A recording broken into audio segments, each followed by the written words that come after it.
Bonjour à tous et bienvenue sur boursicoté.com pour cette nouvelle analyse technique Forex, matières premières et Bitcoin avec une paire de devises euro-dollar qui est en train de marquer ici un petit signal de retournement. Alors c'est très intéressant ce qui se passe depuis maintenant quelques jours puisqu'on a flirté ici avec la parité et puis on a eu ce petit accès baissier hier qui est venu ici casser cette zone de parité avec ici un rebond. Alors lorsque l'on s'était retourné ici et que l'on avait cassé la zone des 1.0360, je vous avais tracé l'extension de Fibonacci pour essayer de définir des objectifs. On avait cette première zone ici des 1.02 qui représentait donc la première extension de Fibonacci à 161,8% qui avait donné un premier objectif et puis je vous avais indiqué que si on y allait directement, le deuxième objectif ici était à 261,8% et cette zone elle nous donnait un objectif à 0,9944. On n'était pas loin puisque ici sur cette bougie on a marqué un plus bas relativement proche puisque le point bas se trouve ici à 0,9951,7. Donc on est presque venu chercher ici cette zone avant de commencer ici à amorcer un rebond. Donc clairement ici je dirais que on est en train d'impulser ici, on voit, on était bien sous la moyenne mobile 20 exponentielle et là on repasse au-dessus et ici on vient attaquer ici la bande de Bollinger supérieure. Donc il est possible ici que l'on rebondisse. Je le dis encore une fois, cette zone des 1.02, elle n'est pas gravée dans le marbre, c'est juste une zone horizontale qui correspond à une extension de Fibonacci en fonction, je dirais, des mouvements. Il y aura lieu de repositionner ici cette zone. Ça fait 20 ans qu'on n'a pas coté des niveaux sous cette zone des 1.0360, donc il était compliqué de venir chercher ici des supports résistance. Malgré tout, on voit qu'une zone se dessine ici. C'est cette zone ici, voilà, proche des 1.01, on va dire, 1.00, ouais, voilà, 1.01. Cette zone ici qui a été support sur cette phase et résistance ici, elle pourrait bien, devenir la résistance ici de ce petit mouvement, court terme. Mais globalement, tant que l'on reste ici sous 1.02, on reste dans une dynamique d'un point de vue moyen terme qui reste fortement baissière. La parité a été attaquée. Pour l'instant, on a du mal à rester sous cette zone. On voit, on navigue plutôt juste au-dessus. Mais attention, en cas d'attaque répétée, on pourrait bien évoluer durablement. Donc sous cette zone des 1.0, on sortirait un petit peu de la zone rouge justement en cas de cassure de cette zone horizontale proche des 1.01. Et attention, encore une fois, par rapport au prochain mouvement, il y aura lieu de repositionner ce niveau horizontal.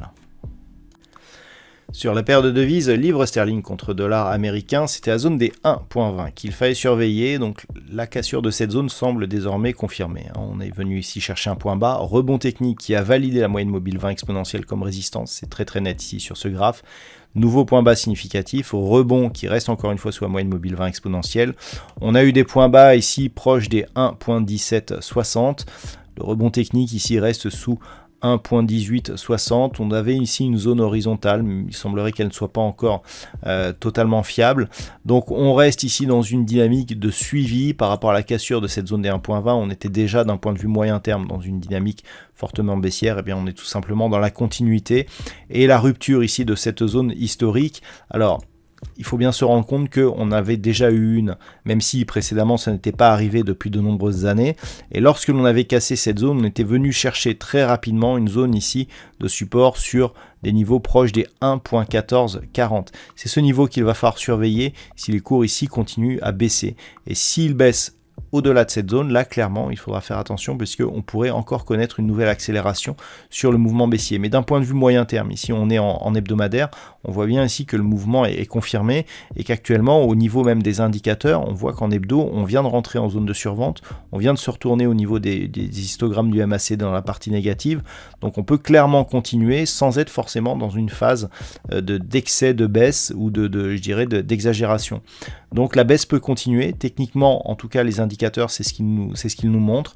Donc attention, on a un début de divergence haussière sur le RSI puisqu'on voit que alors qu'on est sur un gros point bas significatif, on n'est pas encore sur un point bas au niveau de l'indicateur, mais pour confirmer cette éventuelle configuration, il faudrait un retournement chose que nous n'avons pas, donc nous ne sommes pas sûrs d'être sur un nouveau plus bas significatif, mais il faut surveiller ici cette paire de devises qui, si elle s'enfonce vraiment sous la zone des 1.20, eh bien pourrait accélérer et aller côté des niveaux qui n'ont pas été vus.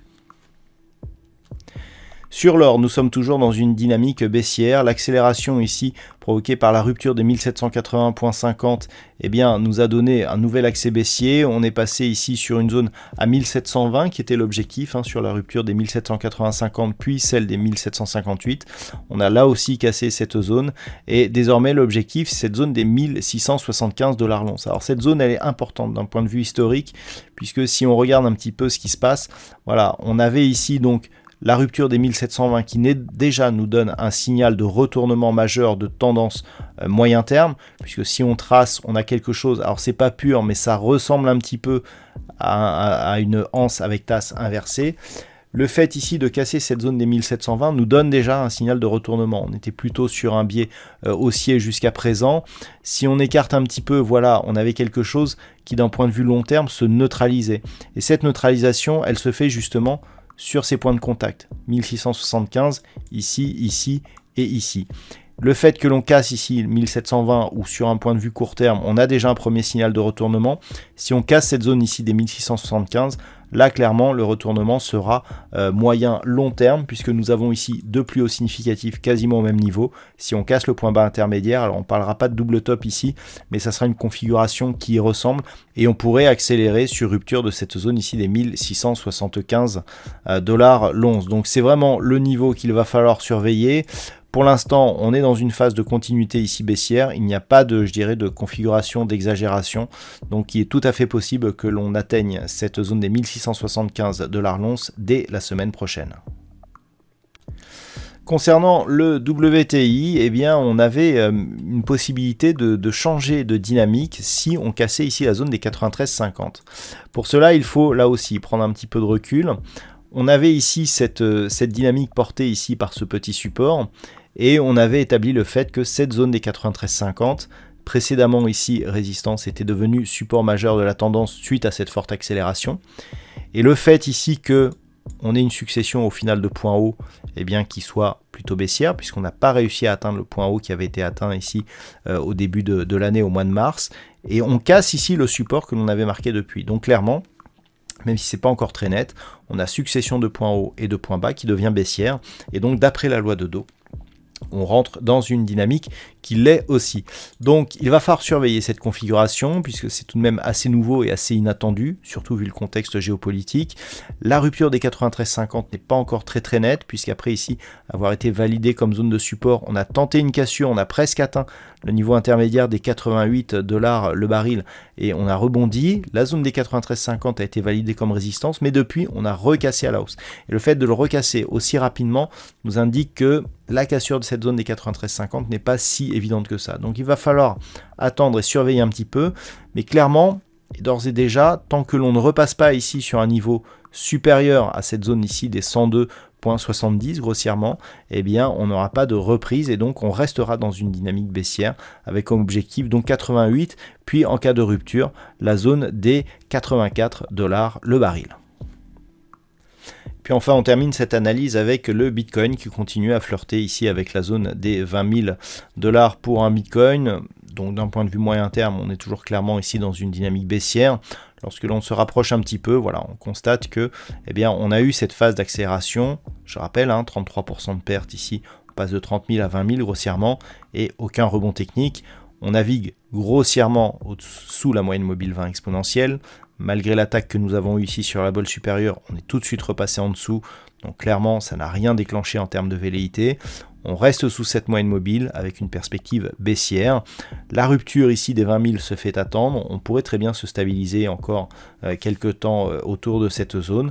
Attention, sur rupture ici d'une zone que l'on peut désormais quantifier autour des 18 500 $ pour un Bitcoin. On pourrait bien accélérer et aller visiter le prochain objectif qui se situe entre 13 500 et 15 000 $ pour un Bitcoin. On reste donc baissier sur cette crypto-monnaie. Voilà donc ce que l'on peut dire sur l'analyse technique de ces principaux actifs Forex, matières premières et crypto.